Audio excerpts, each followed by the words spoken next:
The champagne glass shattered against the marble floor, and everyone in the ballroom turned to stare.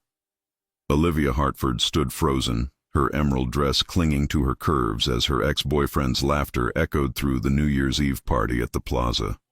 She had come to Manhattan to celebrate her new life, her secret marriage, her fresh start. She had not come to be humiliated. Left on the shelf, Liv? Marcus sneered, his arm draped around a blonde half his age. I always knew you'd end up alone, 32 and still searching for your fairy tale. The crowd whispered. Olivia felt heat crawl up her neck. She had walked away from Marcus 18 months ago after discovering he had been sleeping with his personal trainer, his secretary, and apparently anyone else who would have him. She had cried for exactly 1 week. Then she had rebuilt her life brick by brick. She had opened her art gallery in Soho. She had traveled to Italy. And she had married the most dangerous man in New York City. But Marcus did not know that. Nobody knew that. Still pathetic, Marcus continued, his voice carrying across the room. Remember when you used to beg me to marry you? God, that was embarrassing. Olivia's fingers trembled. She wanted to throw her remaining champagne in his face. She wanted to tell him exactly where he could shove his opinions. But before she could open her mouth, she felt it. A presence. Heavy, commanding, electric. The temperature in the room seemed to drop 10 degrees. Alessandro Greco moved through the crowd like a predator, his 6'3" frame cutting an imposing figure in his custom black suit. His dark hair was perfectly styled, his jaw sharp enough to cut glass, and his eyes, those impossibly blue eyes that had first captured Olivia's attention in a Florence cathedral 6 months ago, were fixed on Marcus with an intensity that made grown men step back. Olivia's breath caught. They had agreed to keep their marriage quiet. Alessandro had enemies, rivals who would use any weakness against him. She was supposed to be his secret, his treasure, protected by anonymity. He was supposed to be across the room, conducting business with the mayor and the police commissioner, maintaining the illusion that he was just another wealthy businessman. But he had heard everything. I do not believe we have met, Alessandro said, his Italian accent wrapping around each word like silk over steel. He stopped directly beside Olivia, his hand settling possessively on the small of her back. The touch sent shivers racing up her spine, the same way it had every single day since their wedding in a private chapel overlooking Lake Como. Marcus blinked, clearly not expecting the interruption. I'm sorry. Who are you? I am the man wondering why you are speaking to my wife, Alessandro said softly, dangerously. The ballroom went completely silent. Olivia watched Marcus's face drain of color. She watched his girlfriend's eyes widen. She watched every single person within earshot lean closer, desperate to hear more. Your wife? Marcus stammered. Alessandro's hand slid around Olivia's waist, pulling her against his side. She fit there perfectly, the way she always did, like they had been designed for each other. His other hand lifted to her face, his thumb tracing the line of her jaw with such tenderness that her knees went weak. Mia bellezza, he murmured, looking at her like she was the only person in the entire room. You did not tell me you had taken out the trash tonight. I would have worn something less expensive. Despite herself, Olivia laughed. It bubbled up from her chest, genuine and bright, washing away the humiliation that had been choking her moments before. Alessandro smiled, that rare, devastating smile he reserved only for her, and kissed her forehead. Then he turned back to Marcus, and the smile vanished. You will apologize to my wife, Alessandro said. It was not a request. Listen, man, I didn't know. You will apologize, or I will make certain that every door in this city closes to you, every investment opportunity, every social invitation, every chance you have at the life you believe you deserve. He paused, letting the words sink in. Do you understand what I am saying? Marcus's face went from white to red to white again. He clearly wanted to argue. His pride demanded it.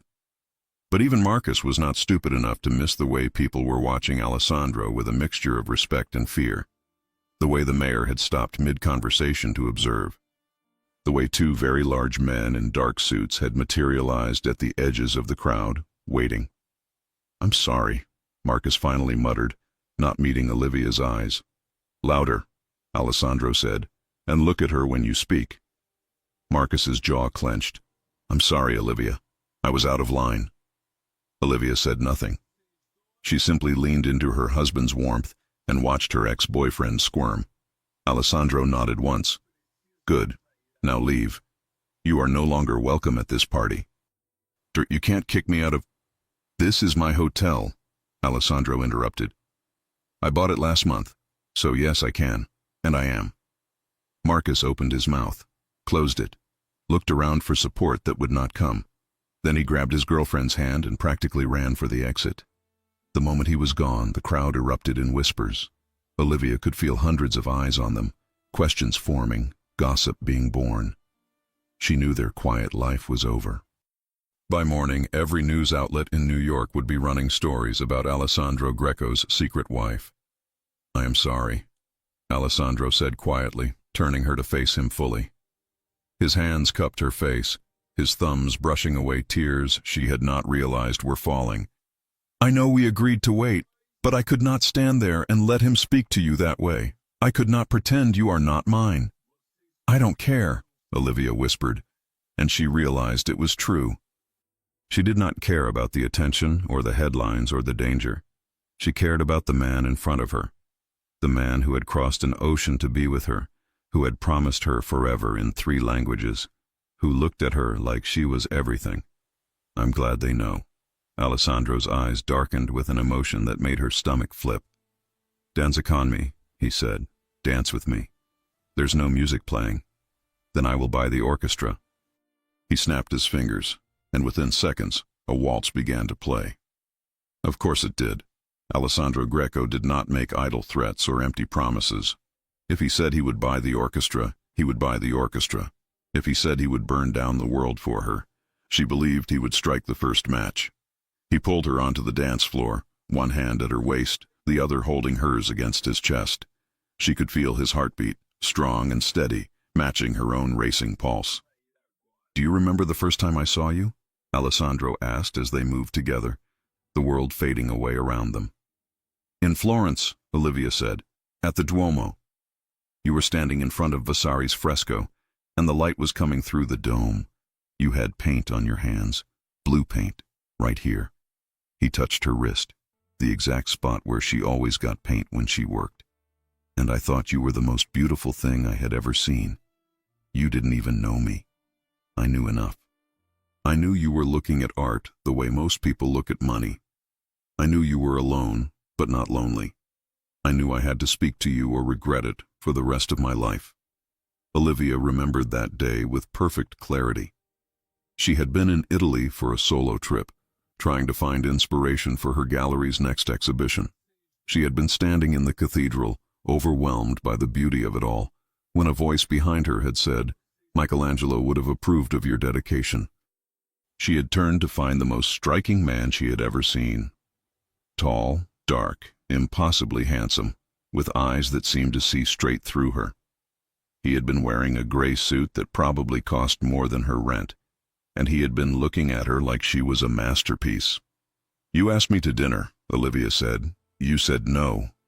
I said I didn't have dinner with strangers. So I told you my name, my favorite color, my biggest fear, and the name of my first dog. Then I asked again."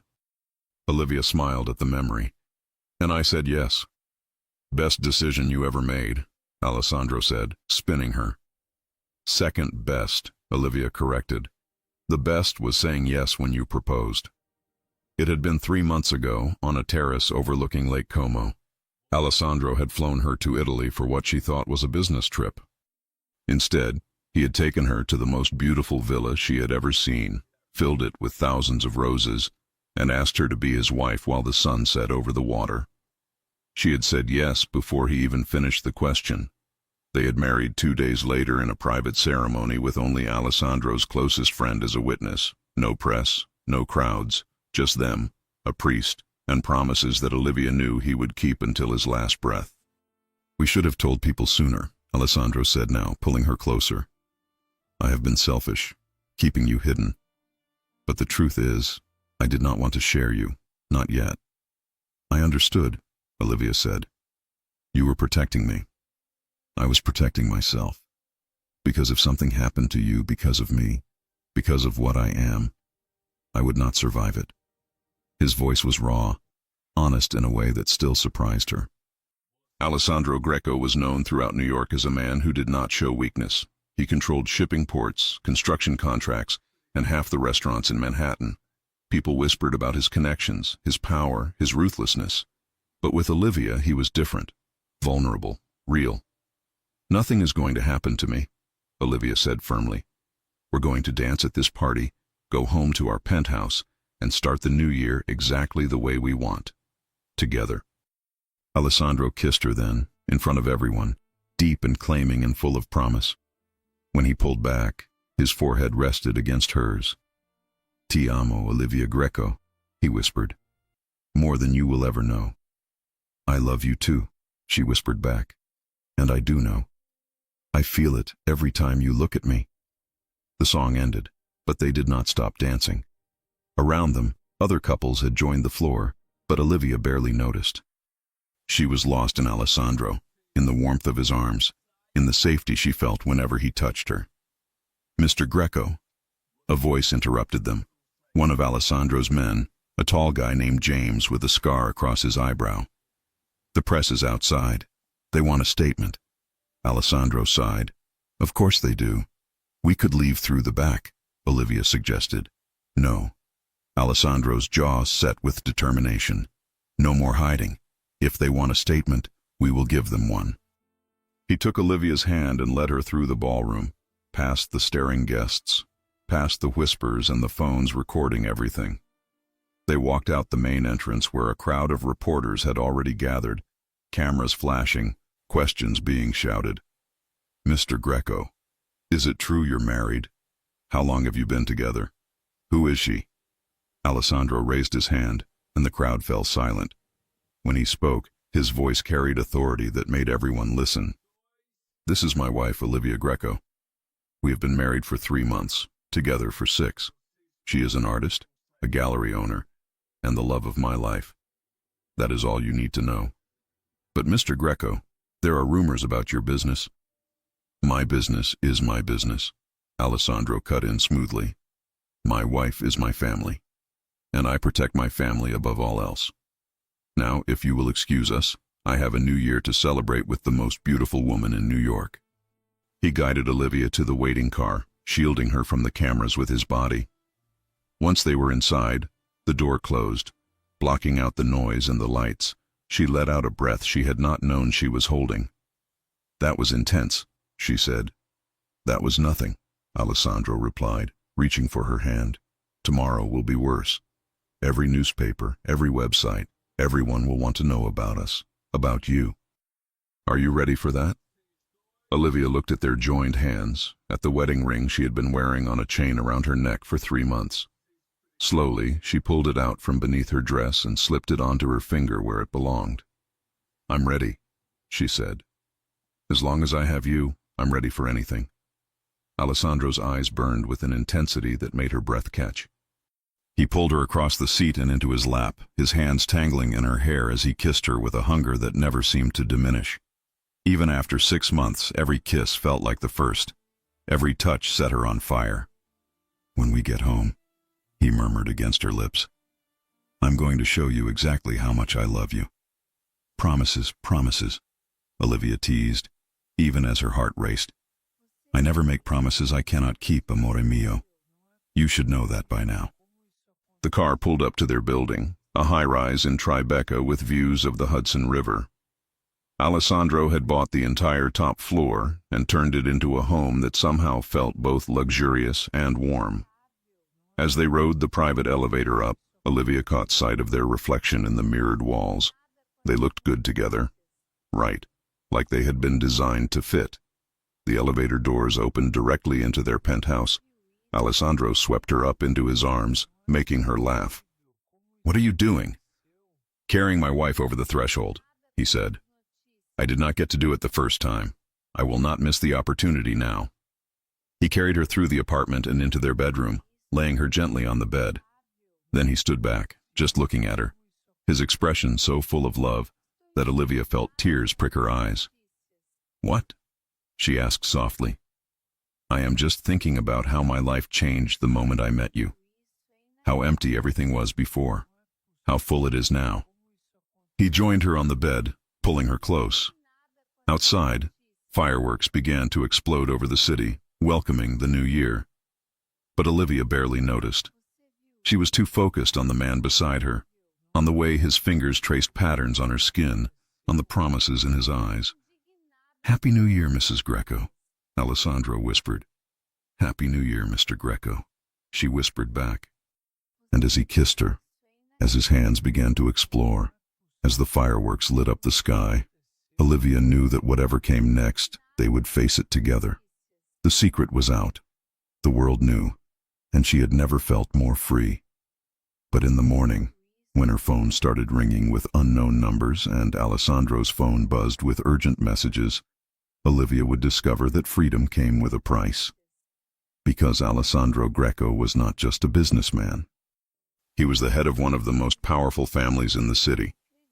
And now that the world knew about her, everyone would want to know exactly who Olivia Hartford really was, and whether she was strong enough to stand beside a man like him.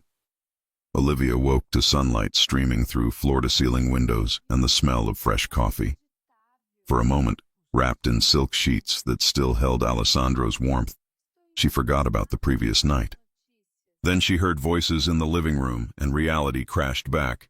She reached for her phone on the nightstand. 43 missed calls, 67 text messages, and when she opened social media, her face was everywhere. Mystery wife of Alessandro Greco revealed. From nobody to Mrs. Mafia, the Olivia Hartford story. Greco's secret marriage, what we know. Her stomach twisted. She scrolled through article after article, each one dissecting her life. They had found her college photos, her gallery opening, even pictures from her relationship with Marcus. One particularly vicious gossip site had posted a side-by-side comparison of her and Alessandro's rumored ex-girlfriends, all models and actresses, with the headline, "Not his usual type." Do not read that garbage. Olivia looked up to find Alessandro standing in the doorway, holding a tray with coffee and pastries. He was already dressed in dark slacks and a white shirt, sleeves rolled up to reveal forearms that still made her mouth go dry. His hair was damp from the shower, and he looked like he had been awake for hours. "How bad is it?" she asked. "Manageable." He set the tray on the bed and sat beside her, taking the phone from her hands. "My lawyers are already handling the worst of it. Anything defamatory will be dealt with. There are photographers outside the building. There are always photographers outside the building. Now they just have a new reason to be annoying." He handed her a cappuccino made exactly the way she liked it. "Drink, you need your strength." "For what?" "For the circus that is about to become our life for the next few weeks." He smiled, but it did not quite reach his eyes. "I'm sorry, Olivia. I knew this would happen eventually, but I had hoped to prepare you better." Olivia took a sip of coffee, letting the warmth settle her nerves. "Tell me about them, the people calling you, the messages. What do they want?" Alessandro's jaw tightened. "Some want to congratulate me. Some want to warn me. Some want to know if you are a liability." "Am I?" "No." His answer was immediate, fierce. "You are my wife. You are my heart. And anyone who has a problem with that can go straight to hell." The intensity in his voice sent shivers down her spine. This was the Alessandro the world feared, the man who commanded respect with a single look. But when he touched her face, his fingers were gentle. "I need to tell you something," he said. "Something I should have explained better before we married." Olivia's chest tightened. "Okay. You know what I do, what my family does. I have been honest about that from the beginning." She nodded. He had told her on their third date, in a restaurant in Rome, his eyes watching her carefully for signs of judgment or fear. He had explained that his grandfather had built an empire that existed in the gray areas of the law, that Alessandro had inherited that empire, and that while he was working to make their businesses legitimate, there were still connections, Still obligations, still people who expected things from him. Olivia had listened, asked questions, and then made her choice. She loved him, not despite who he was, but including all of it. The families that control this city have rules, Alessandro continued. One of them is that we keep our personal lives separate from business. Wives, children, they are supposed to be protected, untouchable. But that only works if no one knows who they are. And now everyone knows who I am. Yes, which means you become a target for anyone who wants to hurt me. He took her hand, lacing their fingers together. I have already increased security. James will be with you whenever I cannot be. No one gets near you without going through him first. Alessandro, I can't live in a cage. I am not asking you to. I am asking you to be careful. To trust me when I tell you that there are people in this world who would use you to get to me. His voice dropped. I cannot lose you, Olivia. I will not. She saw the fear in his eyes, real and raw, and her heart ached. This powerful man, this force of nature, was terrified of losing her. The knowledge was humbling and heartbreaking all at once. You won't lose me, she promised, but you have to promise me something too. Anything. Promise you'll tell me the truth, always, even when it's hard, especially when it's hard.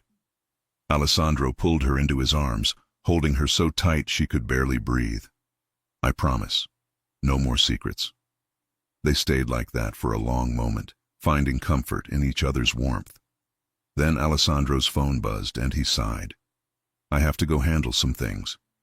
James is outside. He will take you to the gallery if you want to go, or you can stay here and relax. I want to go to work. I have an exhibition opening next week, and I'm not going to hide because some reporters want a story. Pride flashed across Alessandro's face. That is my wife, strong and stubborn. You knew what you were getting into when you married me.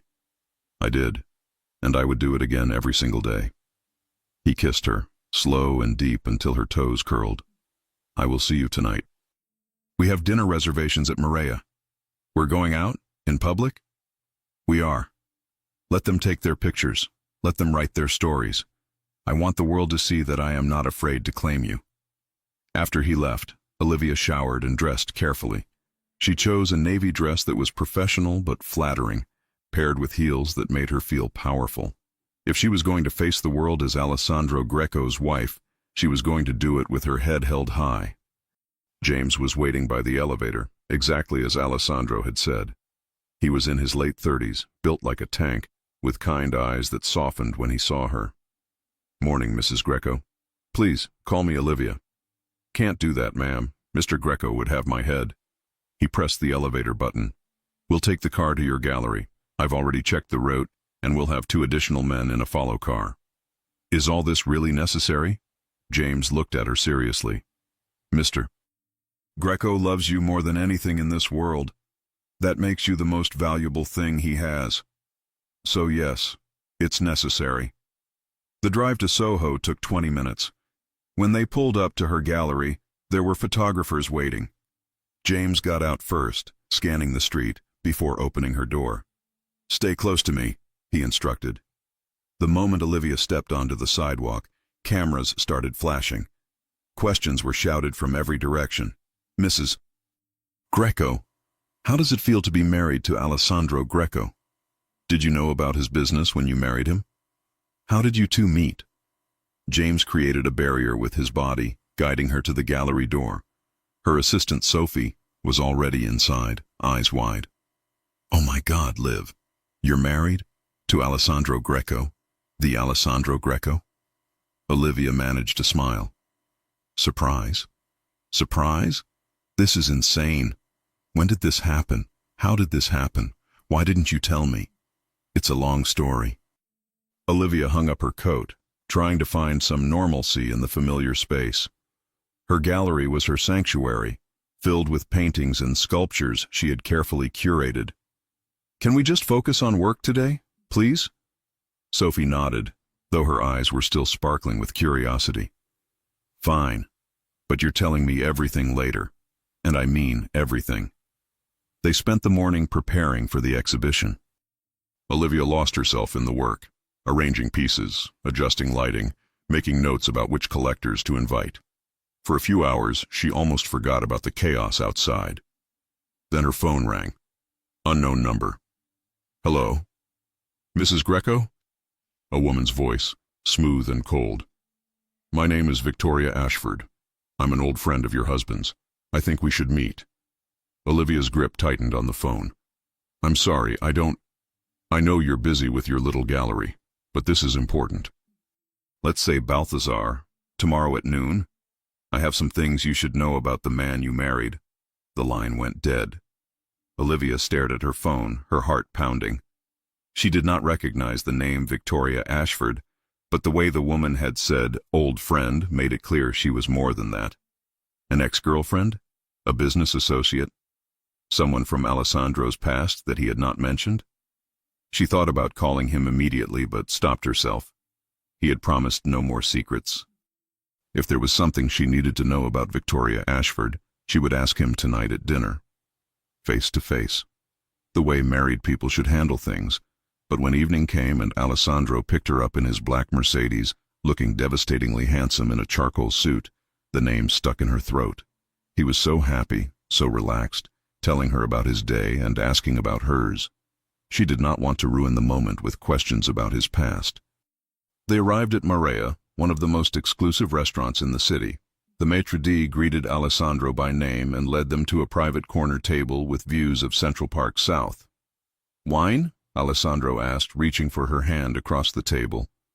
Just water. I want to remember every moment of tonight. His eyes darkened with pleasure. I like the way you think, Mrs. Greco. They ordered, and as they waited for their food, Alessandro told her stories about growing up in Brooklyn, about his grandmother who had raised him after his parents died, about learning the family business from his uncle. He painted a picture of a life that was complicated but full of love, of loyalty that ran deeper than blood. I want you to meet Nonna, he said. She lives in Tuscany now, retired from the New York winters. I think you two would love each other. I'd like that. Maybe next month we could spend a week at the villa, just us, the vineyards, and Nonna's cooking. Olivia smiled, imagining it. That sounds perfect.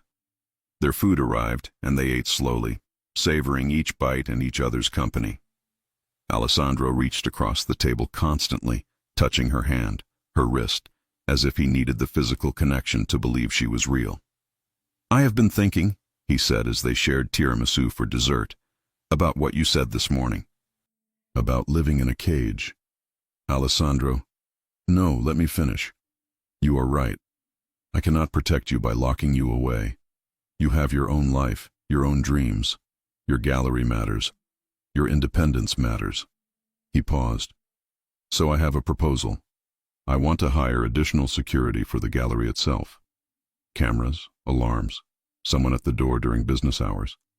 That way you can work in peace, and I can breathe easier knowing you are safe. It was a compromise, and Olivia recognized it as such. Okay, that's fair. And I want you to learn self-defense. Not because I think you will need it, but because I think you would feel better knowing you can protect yourself if necessary. You want to teach me? I want to hire the best instructor in the city to teach you. I would be too distracted watching you in workout clothes. His smile turned wicked, though private lessons at home could be arranged. Olivia laughed, feeling the tension of the day melt away. This was why she had fallen in love with him.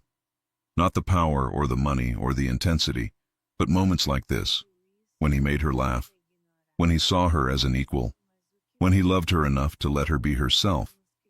They left the restaurant hand in hand, and this time when photographers appeared, Olivia did not flinch.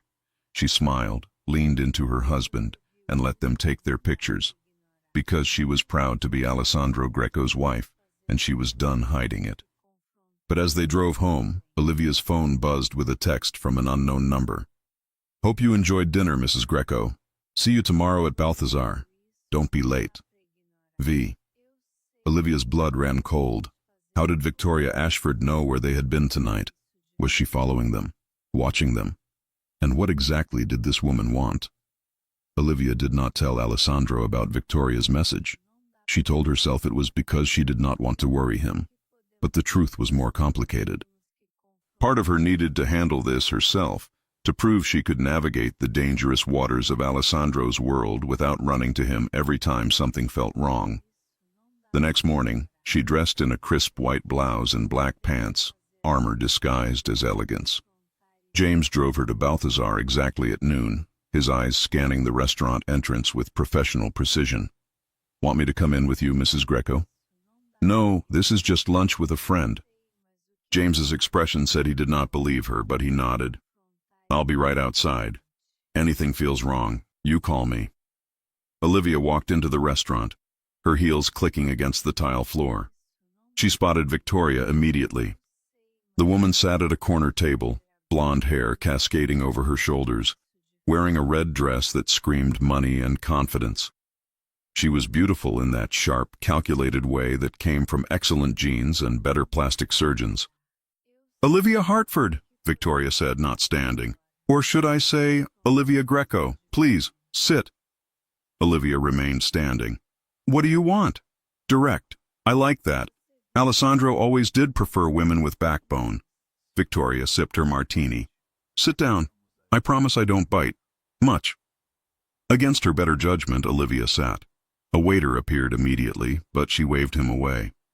"I'll make this quick," Victoria said. "Alessandro and I were together for 2 years. We broke up 6 months ago. Right around the time he met you, actually." Olivia's stomach dropped, but she kept her face neutral. "If you're trying to make me jealous, I'm trying to warn you." Victoria leaned forward. "Do you know why we broke up? He said he couldn't give me what I wanted. Marriage, children, a normal life. He said his world was too dangerous, that he would never put someone he loved at risk by making them his wife." She paused. "And yet here you are, married, public, a target. Maybe he loves me more than he loved you." Victoria's smile turned cruel. "Or maybe you're useful to him in ways I wasn't. Tell me, Olivia, what do you really know about your husband's business?" "I know enough." "Do you know about the shipping containers that came through Port Newark last month? The ones that weren't carrying electronics like the manifests claimed?" Olivia's hands clenched in her lap. "I don't know what you're talking about." "Of course you don't. Because Alessandro keeps his little wife in the dark, playing house in your Tribeca penthouse while he makes deals that would turn your stomach." Victoria finished her martini. "I'm not trying to be cruel. I actually feel sorry for you. You think you married a man who's cleaning up his family's business, but some stains don't wash out, sweetheart."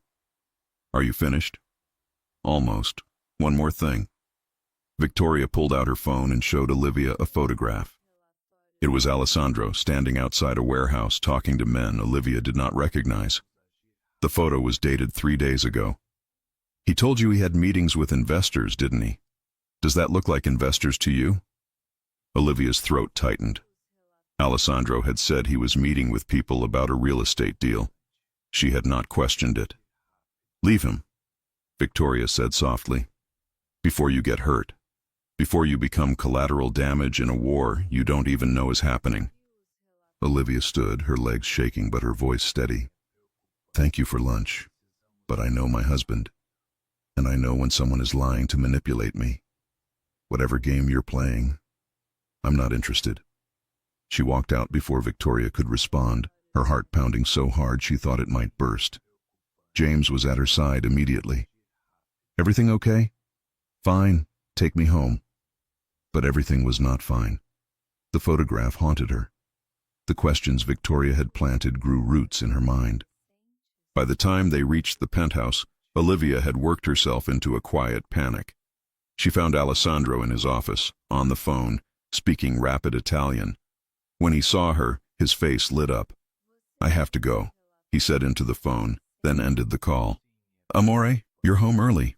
Is everything—" "Who is Victoria Ashford?" Alessandro's expression did not change, but something shifted in his eyes. "Where did you hear that name?" "She called me yesterday. We had lunch today. She showed me things, Alessandro. Said things.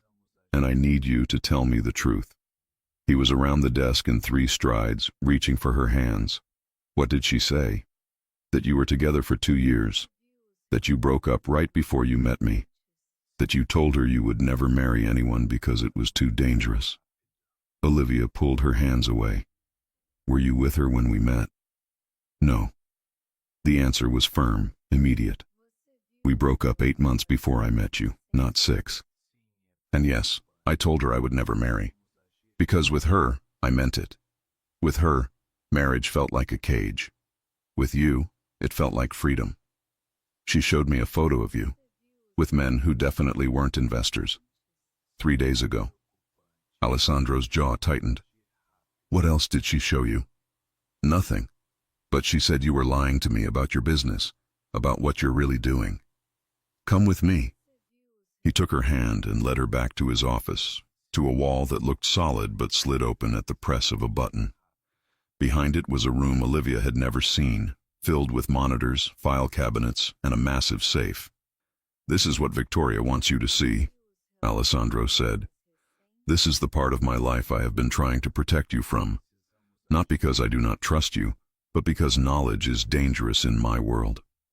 He opened the safe and pulled out a thick folder. Inside were photographs, documents, legal papers. Those men Victoria photographed? They are FBI agents. I have been working with them for the past year to bring down the Castellanos, a family that has been trying to move into New York and take over territories that do not belong to them. They deal in things I never would. Drugs, human trafficking, weapons that end up in the hands of terrorists. Olivia's hands trembled as she looked through the documents. Everything Alessandro was saying checked out. There were official letters, agreements, protection orders. The shipping containers Victoria mentioned, they were a sting operation. We let the Castellanos think they had a route through our ports. Then the FBI seized everything. 43 people were arrested. He closed the folder. I am not a saint, Olivia. I have done things I am not proud of. But I am trying to build something legitimate, something clean, for us, for the family we might have someday. Why didn't you tell me? Because the fewer people who know, the safer you are, the safer everyone is. He cupped her face. Victoria is bitter. She thought she could change me, make me into someone I am not. When I ended things, she did not take it well, and now she sees you, sees us, and she wants to destroy what we have. How did she know where we were last night? Alessandro's expression darkened. She has been following us. I suspected it, but now I know for certain. I will handle it. What does that mean? It means I will make sure she understands that harassing my wife has consequences. Legal consequences. He added quickly, seeing Olivia's face. I am not going to hurt her, but I will make sure she leaves you alone. Olivia wanted to believe him. Looking into his eyes, seeing the sincerity there, she did believe him. But doubt had been planted, and she hated Victoria for it. I'm sorry, she whispered. I should have come to you first. I should have trusted you. You did trust me. You asked me for the truth, and I gave it to you. He pulled her close, his arms wrapping around her like a shield. No more secrets, remember. If you have questions, ask them. If something worries you, tell me. We are partners, Olivia, in everything. She buried her face in his chest, breathing in the scent of him, letting his warmth chase away the cold Victoria had left behind. I love you, she said. Ti amo, he whispered back. More than my own life. They stood like that for a long time, holding each other in the secret room that represented everything complicated about their life together. Finally, Alessandro pulled back. I have a benefit dinner tonight. I was going to go alone, but I want you with me. Will you come? What kind of benefit? Children's hospital, very boring speeches, very expensive wine, and a lot of people who will want to meet my mysterious wife. He smiled. We can leave early. I know a place that makes the best gelato in the city. We can walk through Central Park, pretend we are normal people on a normal date. That sounds perfect. That evening, Olivia wore a floor-length emerald gown that made Alessandro's eyes go dark with desire. At the benefit, held in a glittering ballroom at the St. Regis, she met doctors and philanthropists and politicians. Everyone wanted to shake Alessandro's hand, and by extension, hers. She was talking to a hospital administrator when she felt it, that prickle on the back of her neck that meant someone was watching. She turned and saw Victoria across the room, wearing the same red dress from lunch, her eyes fixed on Alessandro with an intensity that made Olivia's skin crawl. "Excuse me," Olivia said to the administrator, and made her way to her husband. Alessandro was in conversation with the mayor, but the moment she touched his arm, he turned to her with complete attention. "What is wrong?" "Victoria is here." His eyes swept the room, found her, and his expression turned to ice. "Stay with James. I will be right back." "Alessandro, don't—" But he was already moving, crossing the ballroom with purpose. Olivia watched as he approached Victoria, as he leaned close and said something that made all the color drain from her face. Whatever he said, it worked. Victoria grabbed her purse and practically ran for the exit. Alessandro returned to Olivia's side, his hand settling possessively on her waist. "What did you say to her?" "I reminded her that stalking is a crime, and that I have very good lawyers who would be happy to prove it in court." He kissed her temple. "She will not bother you again." "How can you be sure?" "Because I also told her that if she came near you one more time, I would make sure every door in this city closed to her. Every gallery that might show her photography, every magazine that might publish her work, every social circle she values." His voice was calm, matter of fact. "Victoria cares about her career more than she ever cared about me. She will not risk it." It should have bothered Olivia, the casual way he wielded his power. But instead, she felt safe, protected, cherished. "Dance with me," she said. They moved onto the floor as a string quartet played, and for the second time in 2 days they danced in front of everyone.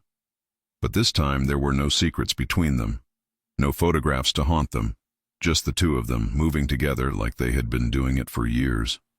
"When we get home," Alessandro murmured in her ear, "I am going to make love to my wife until she forgets Victoria Ashford ever existed." "Is that a promise, Mr. Greco?" "It is a guarantee, Mrs. Greco." And hours later, tangled in silk sheets with Alessandro's hands mapping every inch of her skin, Olivia did forget. She forgot everything except the way he whispered her name, the way he touched her like she was precious, the way he loved her with his entire being. But the next morning, when she checked her email, there was a message from an unknown address. No subject line, just a single sentence that made her blood run cold. "Ask your husband about the fire in Red Hook. Ask him what really happened to the Castellano shipment. A friend." Olivia stared at the email until the words blurred. Her finger hovered over the delete button, but she could not press it. The message burned in her mind like a brand. "Ask your husband about the fire in Red Hook." She heard Alessandro's voice from the kitchen, talking on the phone in Italian, his tone easy and relaxed. She could smell coffee brewing, could picture him standing by the espresso machine in his pajama pants and nothing else, the morning light catching the defined muscles of his back. 24 hours ago she would have walked in there and asked him directly. But Victoria had planted seeds of doubt, and now this email was watering them. What if Alessandro was not telling her everything? What if the FBI cooperation was just part of the story? What if she had married a man she did not truly know? She deleted the email and closed her laptop harder than necessary. "Everything okay?" Alessandro appeared in the bedroom doorway, 2 cups of coffee in his hands. His hair was messy from sleep, his eyes soft with concern. "Fine. Just deleting spam." He studied her face for a moment too long, and she knew he did not believe her. But he handed her the coffee anyway, kissing her forehead. "I have meetings all day. James will take you wherever you need to go." "I can take a cab, Alessandro. I don't need a bodyguard to go to my own gallery. Humor me. After Victoria, I am not taking chances." "Victoria is gone. You said so yourself." "I said she would not bother you again. That does not mean I trust her, or anyone else who might want to hurt you to get to me." His voice was gentle but firm. "Please, amore." "For my peace of mind." Olivia wanted to argue, wanted to push back against the cage that seemed to be tightening around her. But the worry in his eyes stopped her. "Fine. But just for this week." Then we revisit the arrangement." Alessandro smiled. "Fair enough. Now drink your coffee before it gets cold. And tonight, I am taking you somewhere special." "Where?"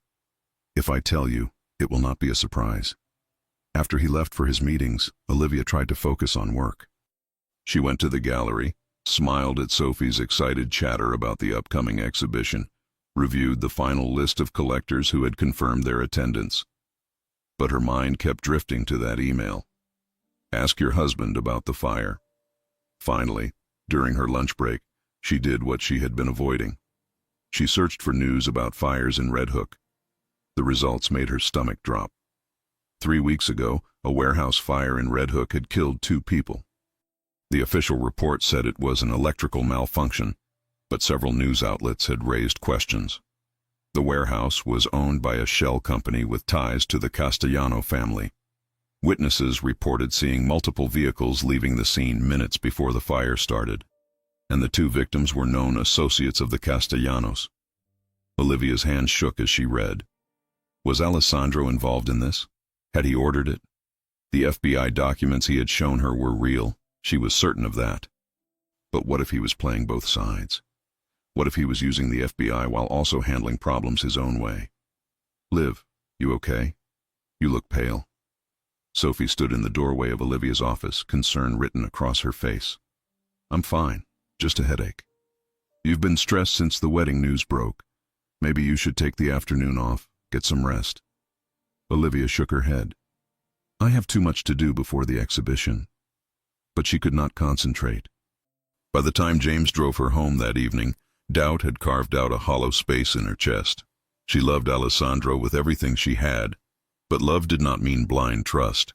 Love meant asking hard questions, even when she was terrified of the answers. She found him in the living room, staring out at the city lights, a glass of whiskey in his hand. He had changed into jeans and a black sweater, and he looked tired in a way she had never seen before. "Bad day?" she asked softly. He turned and his face transformed when he saw her. "Better now that you are home. Give me 5 minutes to finish something. Then we leave for our surprise." "Alessandro, wait. I need to ask you something." His expression shifted, became guarded. "What is it?" "The fire in Red Hook, 3 weeks ago. Were you involved?" The silence that followed felt like it lasted forever. Alessandro set down his glass very carefully, his movements controlled. "Where did you hear about that?" "I got an email this morning, anonymous. It told me to ask you about it.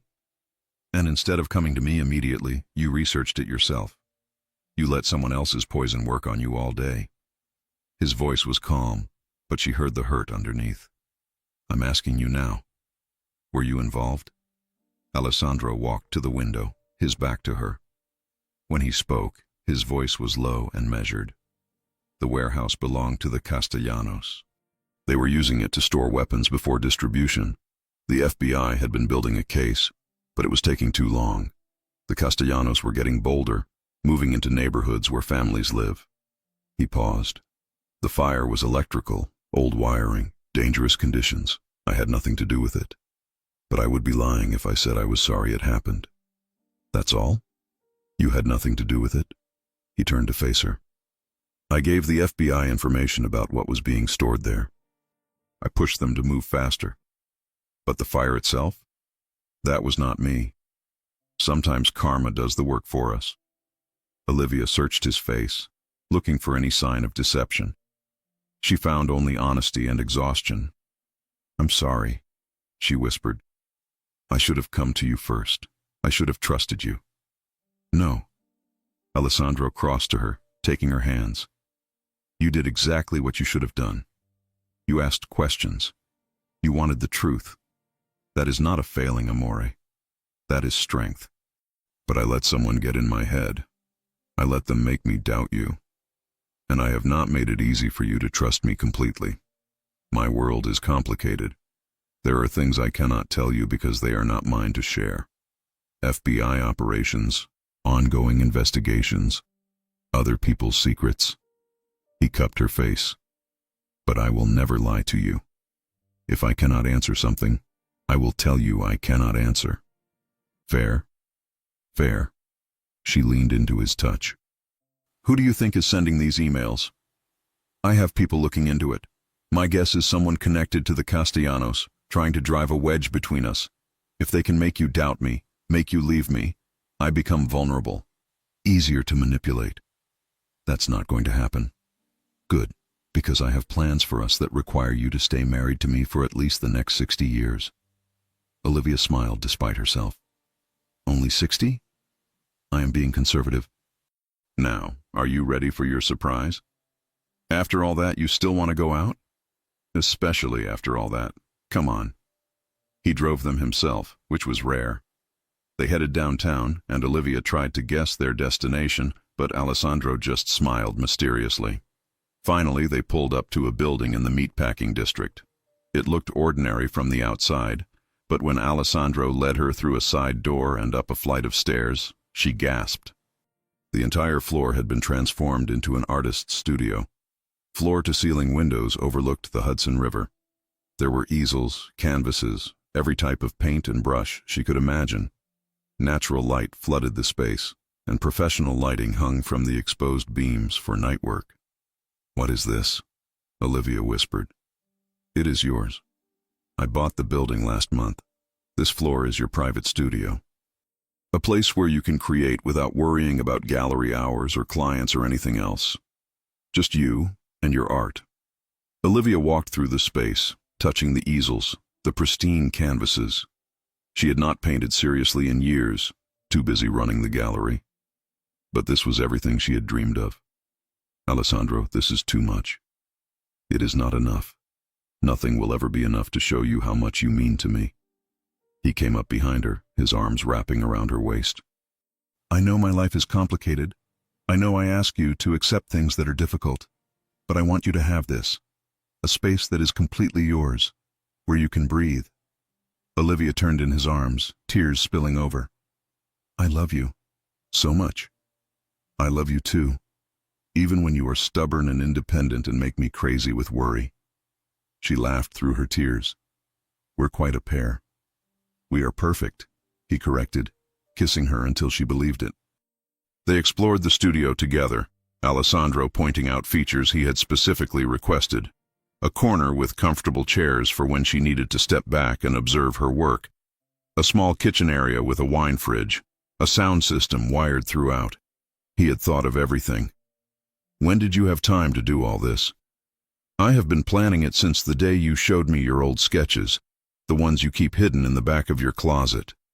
He smiled at her surprised expression. You are brilliant, Olivia.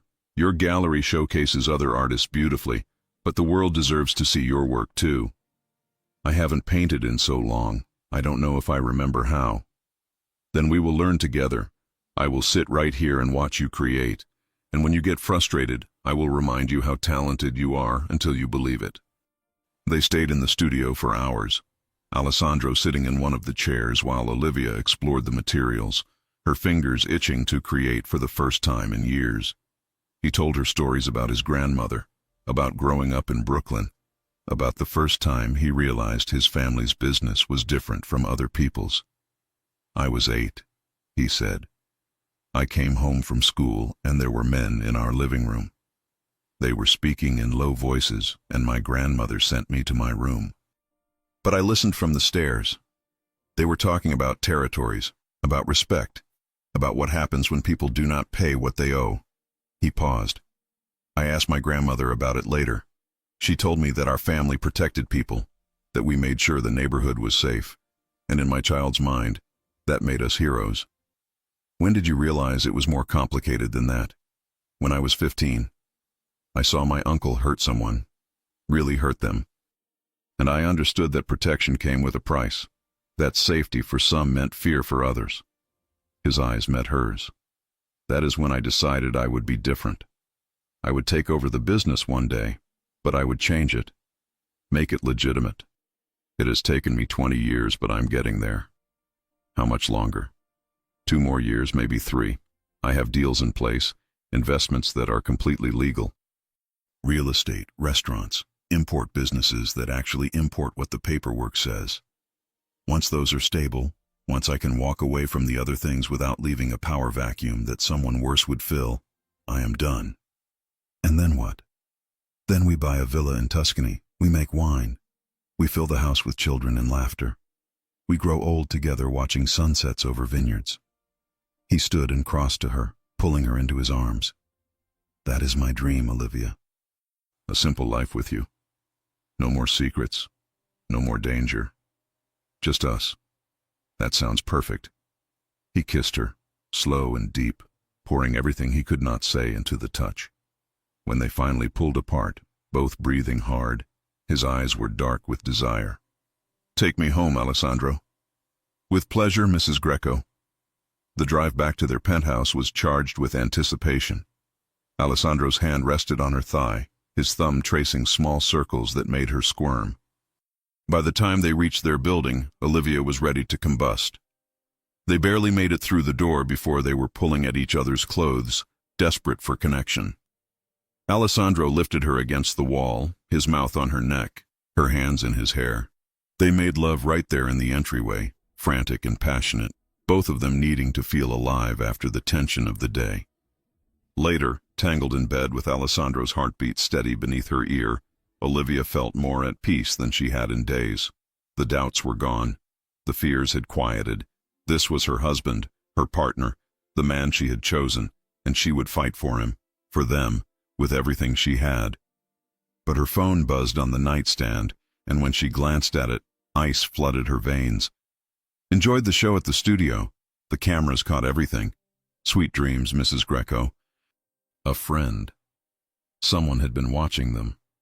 Someone had cameras in her studio, and they wanted her to know it. Olivia's scream brought Alessandro upright in bed instantly, his hand already reaching for the gun he kept in the nightstand drawer. His eyes were sharp, focused, scanning for threats. What happened? What is wrong?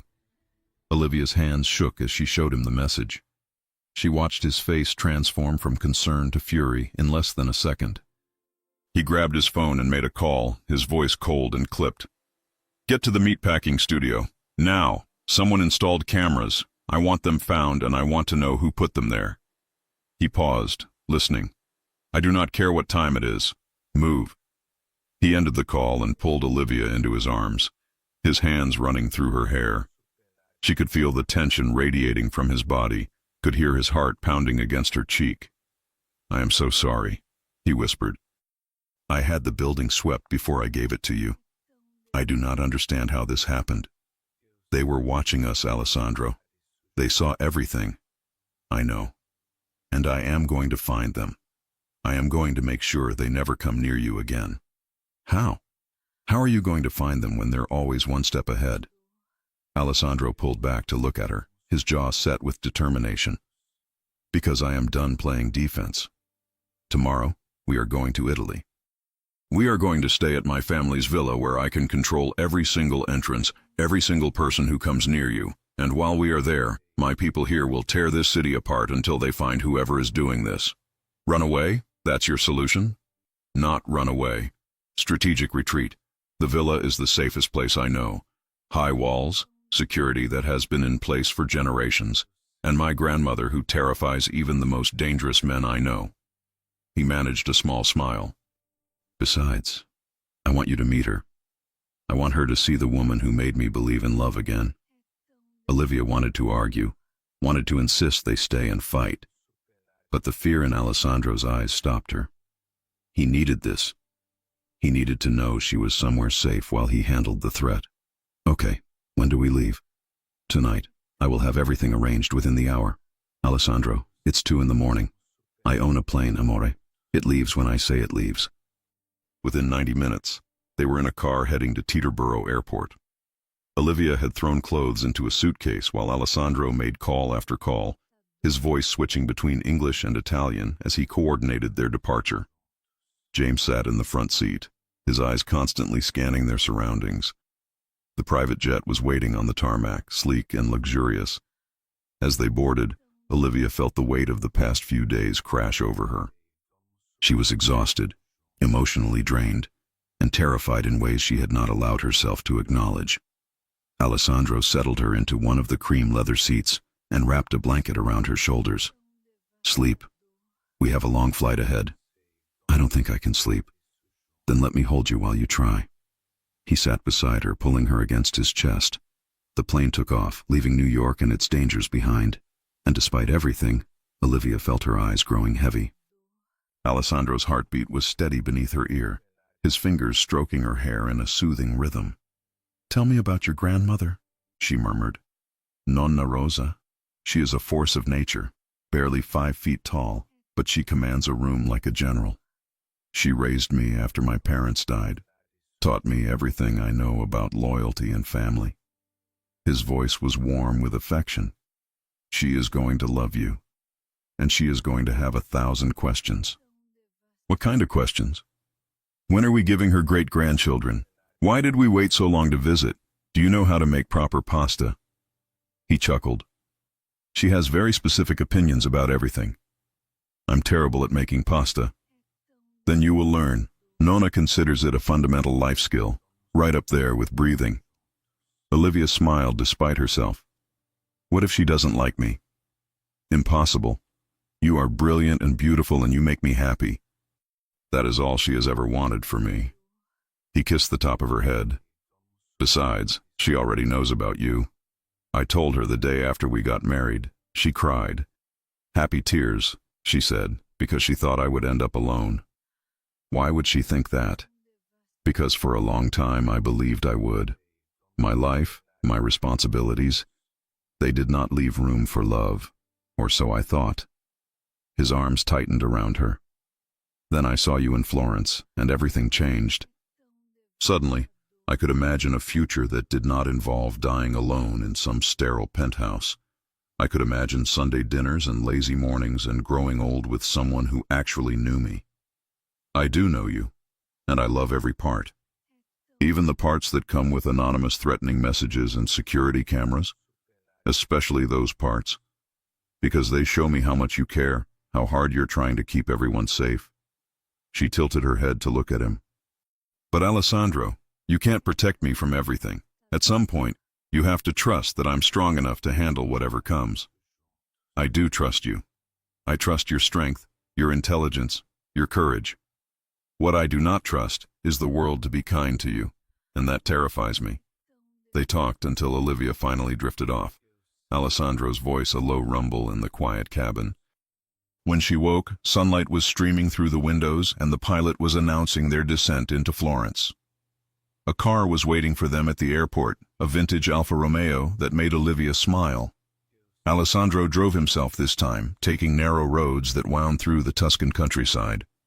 Rolling hills covered in vineyards stretched as far as she could see, punctuated by ancient stone farmhouses and cypress trees. "It's beautiful," Olivia breathed. "Wait until you see the villa." They drove for another 30 minutes, climbing higher into the hills. Finally, they turned onto a private road lined with olive trees. At the end stood a massive stone villa, 3 stories of weathered beauty with terracotta roof tiles and green shutters. Gardens surrounded it, bursting with flowers and herbs, and behind it, rows of grapevines marched across the hillside. "This is where you grew up?" "Summers, yes. And after my parents died, this became home. My grandmother refused to leave Italy, so I split my time between here and Brooklyn." He pulled the car to a stop in the circular drive. "Come on. Nonna will have heard the car. She is probably already planning what to feed us." The front door opened before they reached it, and a tiny woman appeared. She had snow-white hair pulled into a bun, sharp dark eyes, and a face that held both warmth and authority. She wore a simple black dress and an apron dusted with flour. "Alessandro!" She threw her arms around him, speaking rapid Italian that Olivia could not follow. Then she turned those sharp eyes on Olivia, and for a moment, Olivia felt like she was being measured and weighed. Then, Nonna Rosa smiled, and her whole face transformed. "Bella, finally, I meet the woman who captured my grandson's impossible heart." She pulled Olivia into a hug that smelled like bread and rosemary. Come inside. You must be starving after the flight." The villa's interior was exactly what Olivia had imagined. Terracotta floors, exposed wooden beams, walls painted in warm yellows and creams. Antique furniture mixed with comfortable modern pieces, and everywhere she looked, there were photographs. Family photos spanning generations, showing the history of the Greco family in images. Nonna Rosa led them to a massive kitchen where a feast was already spread across the table. Fresh bread, cheeses, cured meats, olives, tomatoes that looked like they had just been picked. And in the center, a pot of something that smelled absolutely incredible. Sit, sit. You eat first, then we talk. Nonna Rosa began filling plates with the efficiency of someone who had been feeding people her entire life. They ate, and Olivia realized she had not had a proper meal in days. The stress had stolen her appetite, but Nonna Rosa's cooking brought it roaring back. Everything was perfect, flavored with herbs from the garden and love that had been cooking for decades.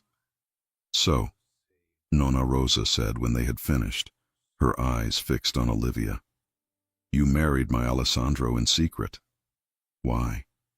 Olivia glanced at Alessandro, who was watching the exchange with amusement. He was not going to help her. We wanted something private, just for us, before the world got involved. And now the world is involved, yes? I see the news. I see the headlines. Mafia boss's secret wife. Nonna Rosa shook her head. They make it sound so dramatic. It feels pretty dramatic sometimes. Of course it does. You married a Greco. We do not do anything small. She reached across the table and took Olivia's hand. But you love him. I can see it in the way you look at him. And he loves you. I have never seen him like this. Soft, happy, real. I do love him. More than I knew was possible. Good, then you will be fine. Love can survive anything. Even the Greco family business. She stood, gathering plates. Now, Alessandro, take your wife upstairs and let her rest. She looks exhausted. And you come help me in the garden. We need to talk. Alessandro kissed Olivia's forehead. Nonna wants to interrogate me about you. This could take a while. What's she going to ask? Everything. When we are having children, why I did not bring you sooner, whether I am treating you properly. He grinned. Do not worry. I will pass her test. He led Olivia upstairs to a bedroom with windows overlooking the vineyards. The bed was huge, covered in white linens that looked soft as clouds.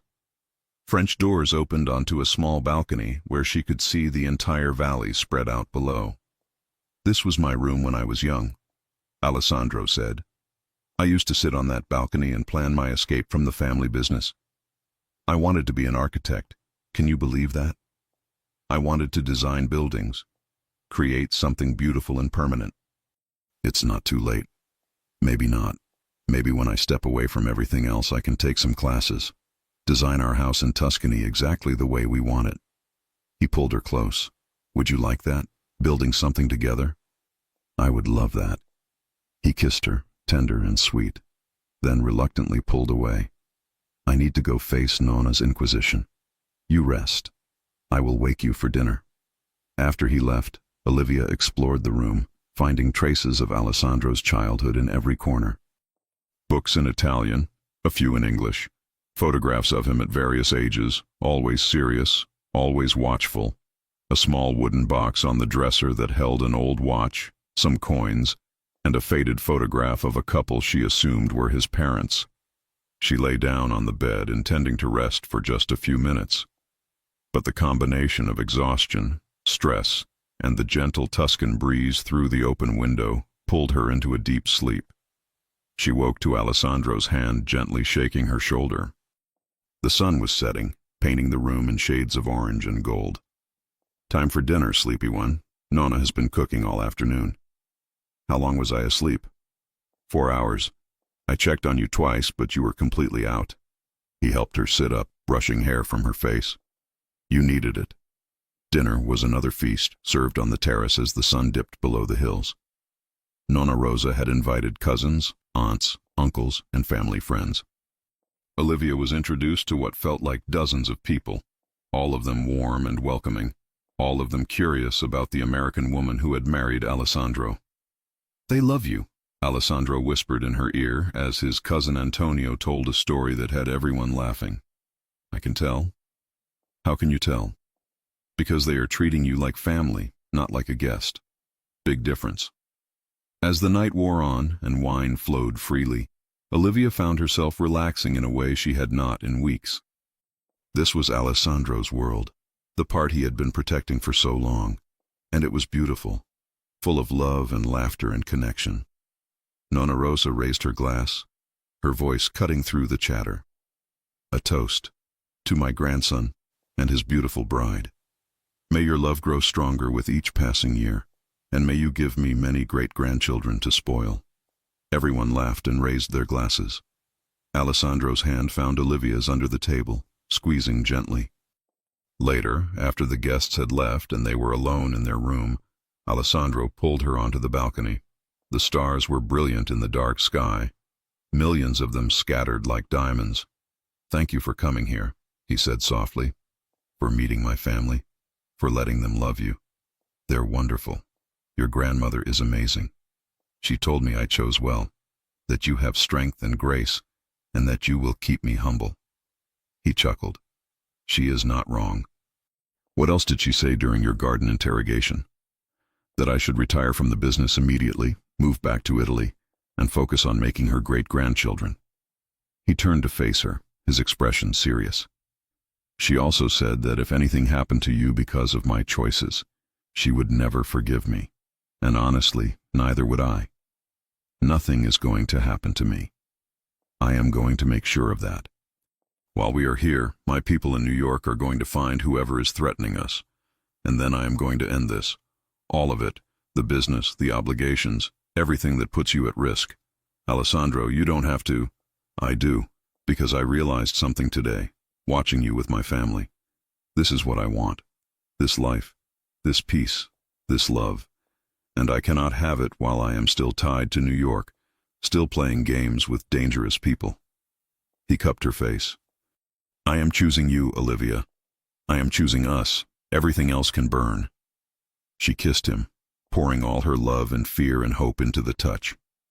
They made love under the stars, slow and tender, reconnecting in a way that felt sacred. And for the first time since the threats began, Olivia allowed herself to hope that maybe, just maybe, they were going to make it through this. But the next morning, Alessandro's phone rang before dawn. She heard his voice, sharp and angry, speaking Italian too quickly for her to follow. When he ended the call, his face was pale. "What happened?" "Someone burned down your gallery last night. Everything is gone."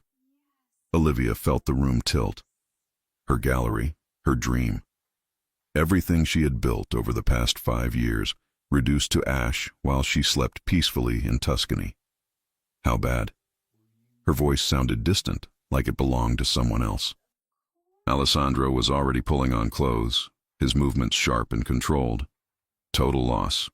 The fire department responded quickly, but it was accelerant-based. Professional. They wanted to send a message. The exhibition. All those artists who trusted me with their work. Olivia's hands shook as she reached for her phone. 60 messages, 30 missed calls. Sophie's name appeared over and over. "I need to call Sophie. I need to. I already spoke to her. She is safe." She was not there when it happened. Alessandro crossed to her, taking her shoulders. "Everyone is safe, Olivia. That is what matters." "That is not what matters. Those paintings, those sculptures, they were irreplaceable. Artists poured their hearts into that work, and now it's gone because someone wants to hurt you through me." The words hung between them, sharp and accusatory. Alessandro's face tightened, but he did not flinch. "You are right. This is my fault. My life, my choices, they destroyed your dream, and I am sorrier than you will ever know." Olivia wanted to take the words back, wanted to tell him she did not mean it. But she did mean it. She was angry and hurt and terrified, and he was the only person she could direct those feelings toward. "I need to go back to New York." "Absolutely not. It is too dangerous." "It's my gallery, Alessandro. My responsibility. Those artists deserve to hear from me, not from my assistant or some insurance adjuster. And they will hear from you. From here. You can call them, video chat, whatever you need. But I am not letting you walk back into a war zone." "Letting me?" Olivia's voice rose. You don't get to let me do anything. I'm not your property. I'm your wife. There's a difference. I know the difference. And as your husband, I am begging you to stay here where you are safe while I handle this. Handle it how? By doing what you always do? Making decisions without me? Keeping me in the dark for my own protection? This is not the time for this argument. Then when is the time, Alessandro? When they burn down something else? When they hurt someone I care about? When exactly do I get a say in my own life? She pushed past him, grabbing her phone and heading for the balcony. She needed air, needed space, needed to think without his presence overwhelming her. Behind her, she heard Alessandro punch the wall, heard something break. Olivia called Sophie, her hands still shaking. Her assistant answered on the first ring, her voice thick with tears. Liv, I'm so sorry. I should have been there. I should have... This is not your fault. Tell me what happened. Sophie explained through sobs. The fire had started around midnight. By the time the fire department arrived, the entire ground floor was engulfed. The sprinkler system had failed, almost like it had been disabled. The investigators were calling it arson, but they had no suspects yet. All the pieces for the exhibition, Sophie said. The Harrington landscapes, the Chen sculptures, everything. Gone. Olivia closed her eyes against the tears threatening to spill. What about the artists? Have they been notified? I've been calling everyone. They're devastated, but they're more worried about you. Everyone knows about your marriage now, about Alessandro. They're saying this was targeted. It was. Liv, what's going on? What have you gotten yourself into? I married a complicated man with a complicated past, and now people are using me to hurt him.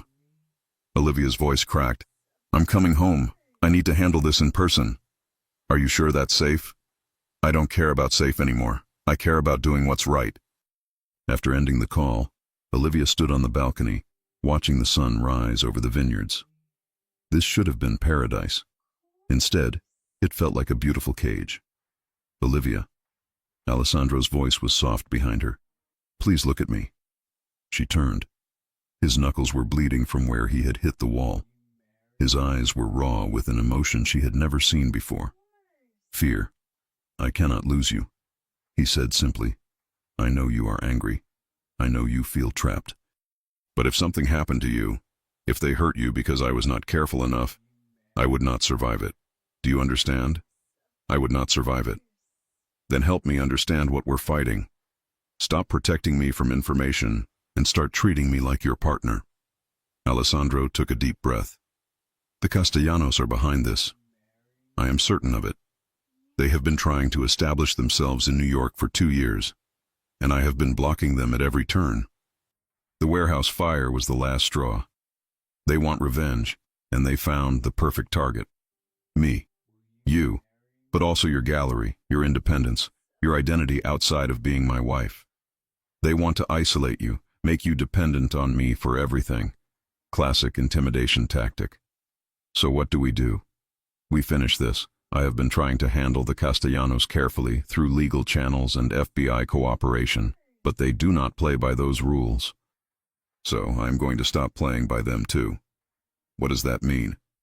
It means I am going to use every resource I have, every connection, every favor owed to make sure the Castellanos understand that touching you was the biggest mistake they ever made.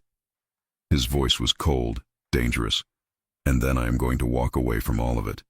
The business, the obligations, the life that brought them into our world in the first place.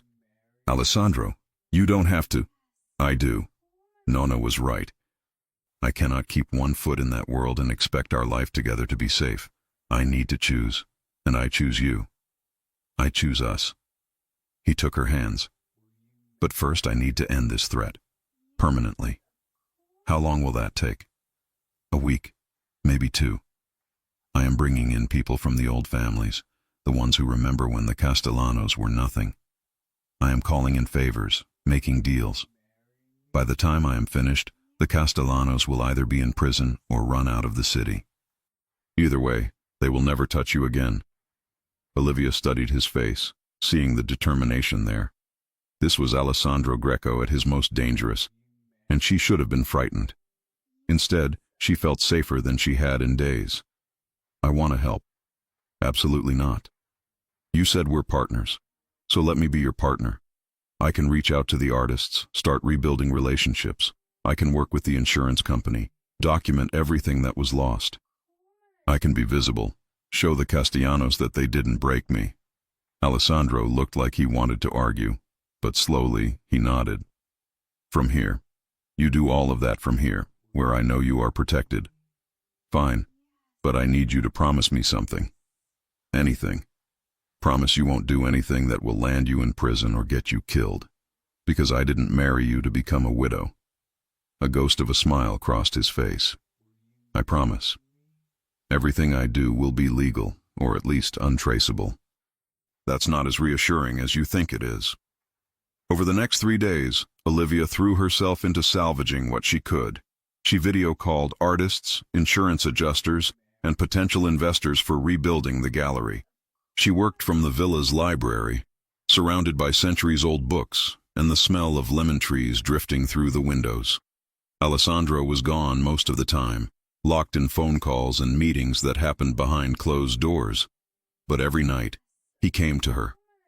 They would have dinner with Nonna Rosa, who pretended not to notice the tension. Then they would retreat to their room, and Alessandro would hold her like she might disappear. Tell me something good, she said one night, lying in his arms. Tell me something that has nothing to do with fires or threats or family business. Alessandro was quiet for a moment, his fingers tracing patterns on her shoulder. I talked to my architect friend today, the one who designed the restoration of the Medici Chapel.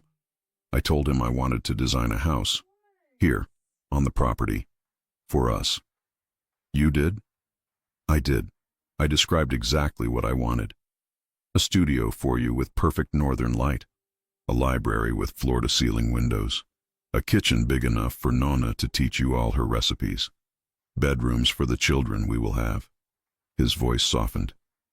A life, Olivia. A real one. Away from everything that has hurt us. Tears slipped down Olivia's cheeks. When can we start building? As soon as I finish what needs to be finished in New York. 2 weeks, maybe 3. Then I am done. I am yours. Completely and only yours.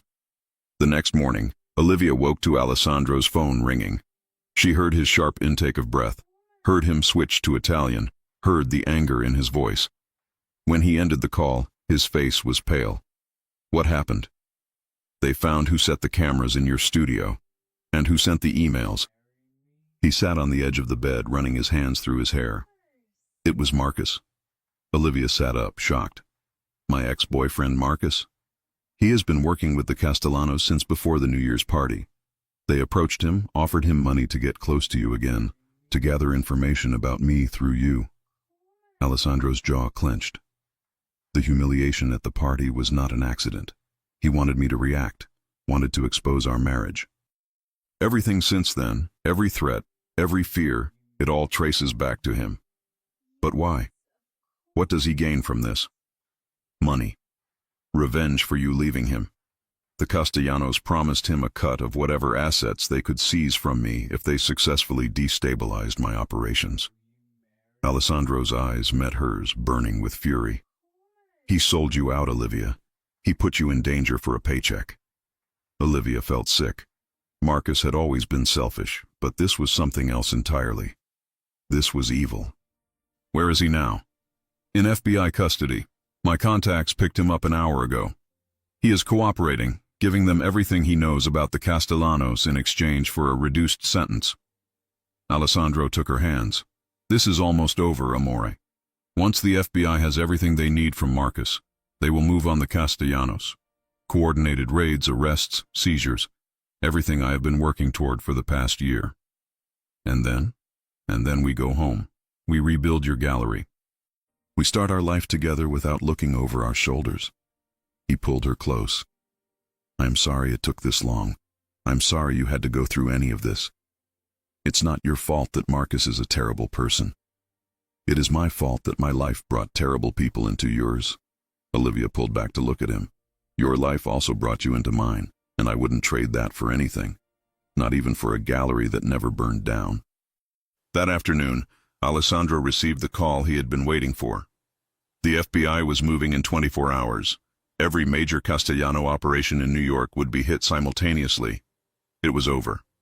He found Olivia in the garden with Nonna Rosa, learning to harvest tomatoes. His grandmother took one look at his face and smiled. Good news? The best. It is finished. Nonna Rosa kissed his cheek. Then you can finally be happy. Both of you. She turned to Olivia. Take care of my grandson. He acts tough, but inside, he is soft as fresh mozzarella. Olivia laughed. I will. That night, they celebrated with the entire family. Wine flowed, music played, and for the first time since their wedding, Olivia felt truly free. She danced with Alessandro under the stars, his arms strong around her, his eyes full of promises. I have something to tell you, she said softly. What is it? I'm late. My period. I'm never late. Alessandro froze. Are you saying? I'm saying I might be pregnant. I haven't taken a test yet, but... He kissed her, deep and fierce, lifting her off her feet. When he set her down, his eyes were bright with tears. We are going to be parents? Maybe. Probably. I don't know for sure yet. When can we know for sure? There's a pharmacy in the village. We could go tomorrow. We go now, right now. Olivia laughed. Alessandro, it's almost midnight. I do not care. I need to know if I am going to be a father. They drove to the village, Alessandro's hands shaking on the steering wheel. They found a pharmacy still open and bought 3 different pregnancy tests. Back at the villa, Olivia took all 3 into the bathroom while Alessandro paced outside. 2 minutes felt like 2 years. When she emerged holding all 3 tests, Alessandro's eyes dropped to them. All 3 showed the same result. Positive. He fell to his knees, his arms wrapping around her waist, his face pressed against her stomach. Olivia ran her fingers through his hair, tears streaming down her face. We are having a baby, he whispered. We are having a baby.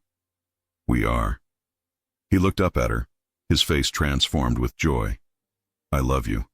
I love you so much I cannot breathe. I love you too. But even as they celebrated, even as they called Nonna Rosa and shared the news, Olivia felt a flutter of fear. They still had to go back to New York. They still had to face whatever came next. And now she was not just protecting herself, she was protecting their child. Was the threat really over? Or was this just the beginning of something even more dangerous? The morning sun streamed through the villa windows as Olivia woke to the sound of Alessandro speaking softly in Italian. She opened her eyes to find him sitting on the edge of the bed, one hand resting gently on her still flat stomach, whispering to their baby. What are you saying? She asked, her voice thick with sleep. He looked up, his eyes soft. I am telling our child about the view from this window, about the vineyards and the olive trees, about how this will be home. He leaned down to kiss her. How are you feeling? Scared, excited, nauseous. She managed a smile. All of the above. Nonna is making you ginger tea. She says it helped when my mother was pregnant with me. His hand traced gentle circles on her stomach. We need to talk about going back to New York. Olivia's stomach tightened, and not from morning sickness. When? The FBI raids happened 3 hours ago. 17 arrests, including the top 3 Castellano leaders. Marcus gave them everything. Bank accounts, shipping routes, payroll records. Alessandro's expression was satisfied.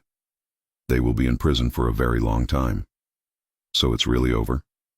Almost. I need to go back for a few days, handle some final business. But you stay here. With Nonna, with the family. Where you and the baby are safe. No. Olivia sat up. We go together. Olivia. Together, Alessandro. I'm not going to sit here worrying while you walk into potential danger. We're partners, remember? And our baby needs both parents. He looked like he wanted to argue, but finally nodded. Okay, together. But you stay close to James at all times, and the moment anything feels wrong, you leave the city. Deal? Deal. They flew back to New York 2 days later. The city looked the same, but everything felt different. Olivia kept her hand on her stomach during the entire car ride from the airport. A protective gesture she could not seem to stop. Their first stop was the remains of the gallery. Standing in front of the burned-out shell of her dream, Olivia felt tears threaten. The walls were blackened, the windows shattered. Everything she had built was gone. "We will rebuild," Alessandro said firmly. "Better than before, bigger. With security that would make Fort Knox jealous. It won't be the same. No, it will be better. Because you will build it knowing you survived this, knowing you are stronger than anyone who tried to break you." He turned her to face him. "And you will not build it alone. I am going to help you. We are going to create something beautiful together." Sophie appeared from around the corner, her face lighting up when she saw them. "Liv, oh my God, you're back!" She pulled Olivia into a hug, then stepped back, her eyes going to Alessandro. "Mr. Greco, thank you for keeping her safe." "Always," Alessandro said simply. Over coffee at a nearby cafe, Sophie laid out everything she had salvaged. Digital files, contact lists, insurance documentation. She had been working non-stop to preserve what could be preserved. "Most of the artists want to stick with you," Sophie said. "They know this wasn't your fault. And there's already buzz about the reopening. People are calling it the comeback of the year. We don't even have a building yet." "Details," Sophie grinned. "I may have already started looking at potential locations. There's an amazing space in Chelsea, huge windows, exposed brick. Want to see it?" Olivia looked at Alessandro, who nodded. "Let us see it." The space was perfect, 3 times the size of the old gallery, with soaring ceilings and natural light that made Olivia's heart sing. It needed work, but the bones were beautiful. "I want it," she said immediately. "Then it is yours." Alessandro was already on his phone. "I am calling my real estate attorney now." Within an hour, he had made an offer that the building owner could not refuse. Within 3 hours, they owned it. Olivia stood in the middle of the empty space, imagining what it could become, and felt hope bloom in her chest for the first time since the fire. That evening, Alessandro took her to dinner at a small Italian restaurant in the West Village. The owner greeted Alessandro like family, seating them at a private corner table. "I need to tell you something," Alessandro said once they had ordered. "About the business, about what happens next." Olivia's heart raced. "Okay. I met with the families this afternoon, the ones who control the old territories, the ones who remember how things used to be. I told them I am stepping down, completely. No more involvement in their operations, no more favors, no more obligations." How did they take it? Better than expected. I have been preparing them for this for months, putting people in place who can take over my responsibilities. And with the Castellanos gone, there is less pressure, less need for the old ways. He reached across the table for her hand. "I am out, Olivia, truly out. By the end of the month, I will have no ties to anything illegal or questionable. Just legitimate businesses, real estate, restaurants, imports that are actually what the paperwork says." Tears filled her eyes. "You did it. We did it. You gave me a reason to walk away. You gave me a future worth fighting for." He stood and moved around the table, kneeling beside her chair. "Which brings me to something I have been planning." "Alessandro, what are you doing?" From his pocket he pulled out a small velvet box. Inside was a ring that took Olivia's breath away. A massive emerald surrounded by diamonds, set in platinum. It was stunning. "When I asked you to marry me the first time, it was rushed, secret, beautiful, but not what you deserved. So I want to do this properly, in front of witnesses, in a restaurant where everyone can see, with a ring that shows the world how much I love you." He took her hand. "Olivia Greco, will you marry me? Again? In a church with all our friends and family, with your father walking you down the aisle, with vows we say in front of God and everyone. Will you give me the chance to do this right?" Olivia was crying openly now. "Yes. Yes, of course, yes." He slipped the ring onto her finger, and the entire restaurant erupted in applause. She had not even noticed that people were watching, but now she saw them standing, clapping, some wiping away tears of their own. Alessandro pulled her to her feet and kissed her, deep and claiming, not caring who saw. When they finally pulled apart, he was grinning. "I love you, Mrs. Greco, and I am going to spend the rest of my life proving it." The next weeks passed in a blur of happiness. They started renovations on the new gallery. They met with wedding planners for a ceremony in 6 months. They told Olivia's father about the baby, and he cried happy tears while shaking Alessandro's hand and welcoming him to the family. Marcus was sentenced to 15 years in federal prison. The Castellano organization was dismantled completely, and Alessandro officially transferred all his questionable assets to legitimate business partners, walking away clean. One evening, as they sat on their penthouse terrace watching the sunset, Alessandro's phone rang. He looked at the screen and smiled. "It is the architect, the one designing our house in Tuscany." He answered, switching to Italian, his free hand resting on Olivia's small baby bump. She leaned against him, listening to him describe their dream home. 4 bedrooms for the children they would have, a studio where she could paint, a wine cellar where they would age bottles from their own vineyards, a life built on love instead of fear. When he hung up, he pulled her into his lap, his arms wrapping around her. "He says construction can begin next month. The house will be ready by the time the baby is born." "What about New York? The gallery?" "Sophie can manage the gallery. You can fly back for major exhibitions, for artists you want to work with personally. But our home, our real home, will be in Italy, where our children can run through vineyards and learn to make pasta from nonna and grow up knowing what peace feels like." "That sounds perfect." "It will be. I promise you, amore. Everything from now on will be perfect." 6 months later, Olivia stood in a private garden at the villa, wearing a wedding dress that accommodated her 6-month pregnant belly. Her father stood beside her, tears already streaming down his face. "You look beautiful, sweetheart," he whispered. "Thanks, Dad. This Alessandro, he's a good man. I can see how much he loves you, how much he loves that baby. He is the best man I know." Music began to play, and her father offered his arm. They walked down an aisle lined with flowers from Nonna's garden, past cousins and friends and family from 2 continents. At the end stood Alessandro, looking devastatingly handsome in a dark suit, his eyes locked on her with such love that she felt it in her bones. When her father placed her hand in Alessandro's, she heard him whisper, "Take care of my little girl." "With my life," Alessandro promised. The ceremony was beautiful. They said vows they had written themselves, promises about love and partnership and building a life together. When the priest pronounced them husband and wife, again, Alessandro kissed her like it was the first time, like he had been waiting his whole life for this moment. The reception was a celebration that lasted until dawn. They danced, they laughed, they toasted to new beginnings. Nonna Rosa gave a speech that had everyone crying, talking about how she had prayed for years that Alessandro would find someone who could match his strength and soften his edges.